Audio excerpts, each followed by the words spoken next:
Bonjour India Grangier. Bonjour, Alors comment ça va depuis le dernier entretien? ça va très bien. Donc tu reviens d'un stage dans les Alpes avec l'équipe de France. Comment il s'est passé ce stage? Oui, alors en fait, je reviens d'un stage en équipe de France, mais avant, j'avais déjà fait un stage avec l'équipe, donc j'étais déjà bien entamée. Mais c'était que du plaisir de rouler en Maurienne. Je connaissais déjà la région depuis l'année dernière. Et retrouver l'école, le télégraphe, le galibier, c'est toujours un plaisir. Après, on n'a pas eu de chance au niveau du temps météo, mais c'était quand même sympa.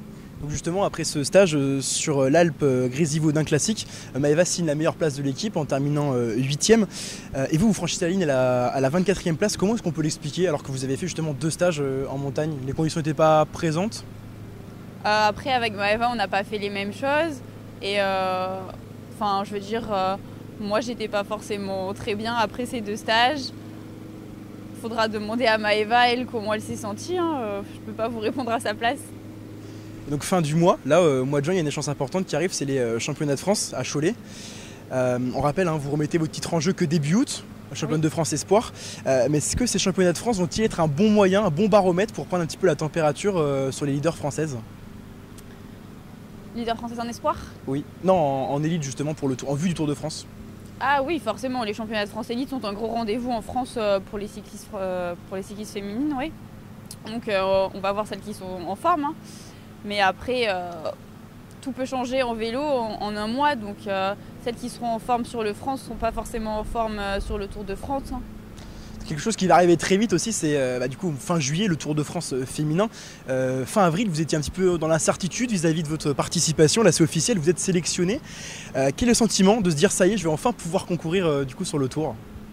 Bah oui, ça se concrétise et on a envie de poursuivre dans la préparation, à l'entraînement. Et on se dit qu'il faut vraiment donner tout le meilleur de soi-même et prendre un maximum de plaisir. Parce que pour l'instant, on sait que cette année on est sélectionné, on ne sera pas pour les prochaines années. Alors il faut en profiter au maximum. Justement, avant cette échéance, qu'est-ce que vous allez travailler en particulièrement à l'entraînement? Ah bah, comme d'habitude, on travaille un peu tout, hein. On travaille en force, on travaille au seuil, en endurance, on travaille les sprints, on travaille en montagne, on travaille sur du plat. Franchement, c'est le vélo, donc faut être complet. Comment vous l'imaginez ce premier Tour de France, votre premier Tour de France, tant sur le plan physique que sur le plan humain? Sur le plan physique, ce que je dis souvent, c'est que ça va être l'occasion de me connaître un peu mieux. Comment je réagis à 8 étapes enchaînées, comment je récupère et comment je vais optimiser cette récupération. Après, sur un plan humain, ça va être hyper enrichissant et puis je pense que ça va souder l'équipe encore plus et ça va nous donner une envie de bien faire et notamment sur le tour mais aussi pour la suite de la saison et des saisons à venir. Alors c'était une des questions que je vous avais posées fin avril quand je vous ai demandé est-ce que vous voyez sur le Tour de France, vous m'aviez répondu oui, tu vois papy, moi j'y serai dans 10 ans. Est-ce que vous maintenez ce même état d'esprit de réussite et justement se projeter dans l'avenir? Bah, le Tour de France, oui, ça me fait rêver. Là, j'y suis. Donc, c'est un peu un rêve qui va se concrétiser. Et j'espère pouvoir. J'ai pas encore fait la première édition, donc je sais pas si ça va me plaire, mais je pense. Et oui, j'aimerais que ça se renouvelle. Bonjour Maxime Gantier. Bonjour, Alors comment ça va? ça va bien et vous? Ça va très bien. Donc Maxime, vous êtes l'un des deux mécanos de l'équipe, vous êtes arrivé en 2018, vous êtes un peu l'horloger de toutes ces machines, tous ces vélos. Ouais, c'est ça, ça fait faire ma 5e saison là, dans l'équipe. Donc j'ai fait 2018 en une moitié de saison, fin de saison 2018. Et après j'ai fait 4 saisons complètes, donc les 2 avec Charente-Maritime en UCI et les 2 avec le Stade Rochelet. Ouais. Donc pour le public, certains se disent oh, c'est que des vélos, c'est pas très important, mais ces vélos ils sont bichonnés, entretenus, c'est la petite mécanique quoi, ils sont particuliers ces vélos. Ouais, c'est ça, c'est des vélos qu'on reçoit courant novembre, donc en kit cadre. Donc juste la partie cadre arrive par notre fournisseur Time. Ensuite on a les périphériques, Saint-Guidon, celles qui arrivent sur l'Italie. Et après on commande le Shimano directement. Donc tout se fait monter à l'atelier sur 2 mois pour être prêt dès le premier stage de pré-saison fin janvier. Donc vous êtes dans l'équipe depuis 2018, vous avez eu pas mal de changements, pas mal de matériel, aussi pas mal de casse on le suppose, sur les vélos. Oui, on a commencé l'équipe, on était avec à peu près 10 vélos.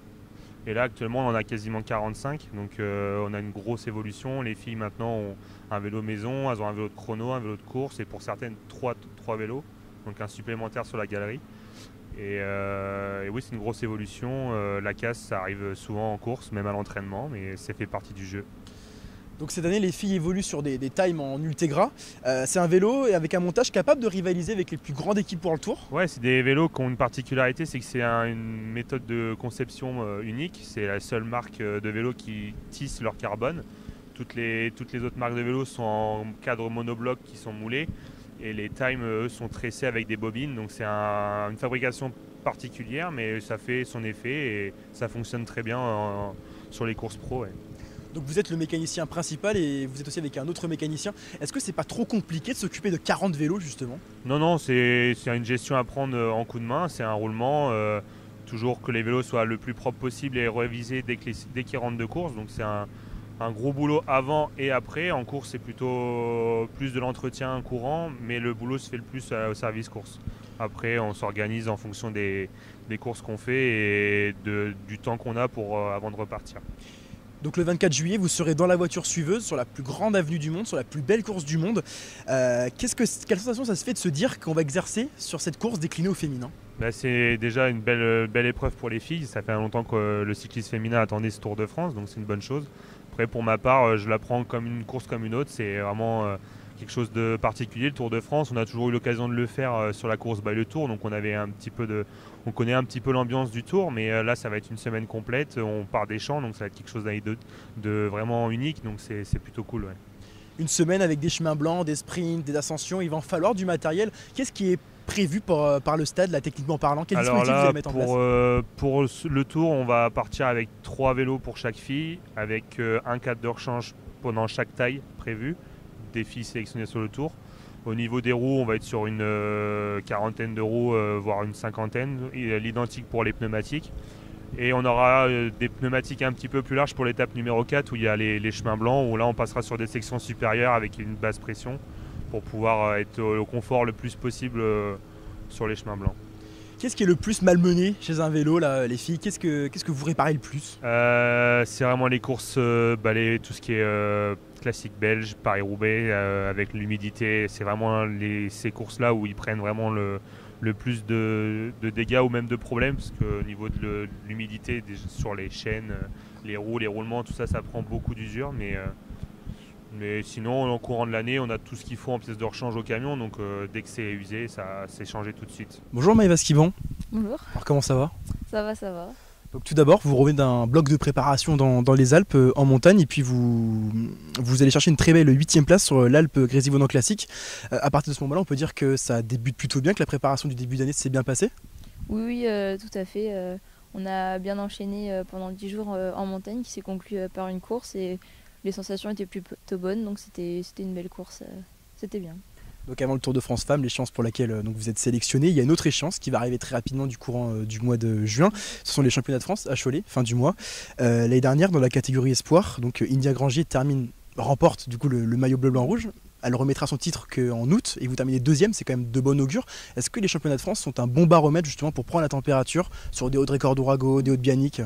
Oui, tout à fait. Après, ça se court en équipe et Audrey Cordon est souvent seule dans son équipe parce qu'elle est dans une équipe étrangère. Mais c'est sûr que les championnats de France, c'est une course très importante pour toutes les équipes parce qu'il y a un maillot à porter toute l'année et un maillot distinctif. Notamment sur le Tour de France, c'est sûr que c'est quelque chose de beau, de grand. Et je pense que beaucoup de personnes en rêvent et c'est sûr que c'est un bel objectif. Ce sera une première répétition parce qu'il y aura un beau niveau avec tous les Françaises qui sont dans les équipes étrangères. Et je pense qu'on a une belle équipe et qu'on va pouvoir faire de belles choses. Et si on peut ramener le maillot, on va pas s'en priver. Une belle équipe donc sur les championnats de France, mais également sur le Tour de France qui arrive dans un peu plus d'un mois. Vous avez que 20 ans et vous allez courir sur la plus belle course du monde déclinée au féminin. Le sourire, qu'est-ce que ça vous fait? Oui, c'est sûr, c'est quelque chose de grand, de beau. Je suis très contente de pouvoir y participer et je remercie mon équipe de me faire confiance pour participer à cette course.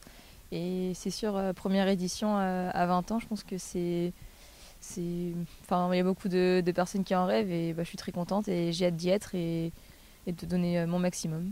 Comment avez-vous appris votre sélection par Jean-Christophe Barbotin? Vous étiez où? Vous faisiez quoi? En fait, ils l'ont annoncé lors d'un stage, mais j'y étais pas au stage. Du coup, je l'ai su un peu après. Et quand je l'ai appris, c'est sûr que j'étais très contente. J'espérais ce moment-là depuis depuis qu'on a su que l'équipe était sélectionnée au Tour de France. Et je suis très contente. C'est un peu l'aboutissement de tous les entraînements, des différents efforts entre guillemets effectués depuis le début de saison. Et maintenant, il n'y a plus qu'à à bien se préparer pour pouvoir être le mieux possible et pouvoir performer sur ce Tour de France.